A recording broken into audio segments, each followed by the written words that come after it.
Hello बच्चों, let us read this question. This question says assertion A.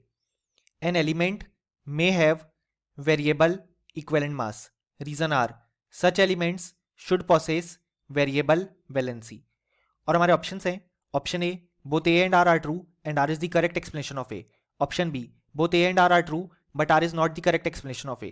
Option C A is true but R is false. Option D A is false but R is true. Option E both A and R are false. सो इस question में हमें assertion given है कि किसी element के पास variable equivalent मास हो सकता है. रीजन आर कहता है ऐसे एलिमेंट्स की जो वैलेंसी है वो वेरिएबल वैलेंसी प्रोसेस करते हैं.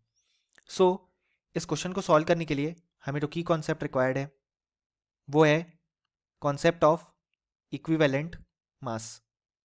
अब यहाँ पे हमारे पास जो इक्विवेलेंट मास होता है उसका फॉर्मूला होता है molar mass upon N factor. अब यहाँ पे एन फैक्टर को हम वैलेंसी फैक्टर या बेसिकली वैलेंसी भी बोल सकते हैं डिपेंडिंग अपॉन द केस.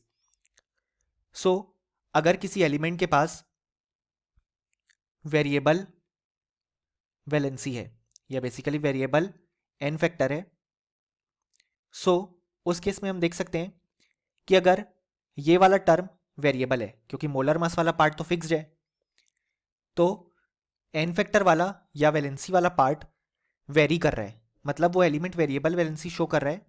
तो इसी कारण से जो इक्विवेलेंट मास है वो भी हमारे पास वेरिएबल आ सकता है. सो हम देख सकते हैं कि जो हमारा असर्शन ए है वो कहता है कि element variable equivalent mass possess कर सकता है. सो ये बिल्कुल करेक्ट है. रीजन आर कहता है कि उन एलिमेंट्स की वेरिएबल वैलेंसी होगी. सो ये भी बिल्कुल करेक्ट है. और हम देख सकते हैं कि जो रीजन आर है वो असर्शन को बिल्कुल परफेक्टली एक्सप्लेन कर रहा है. सो जो करेक्ट ऑप्शन हो जाएगा वो हो जाएगा ऑप्शन ए कि both A and R true and R is the correct explanation of A.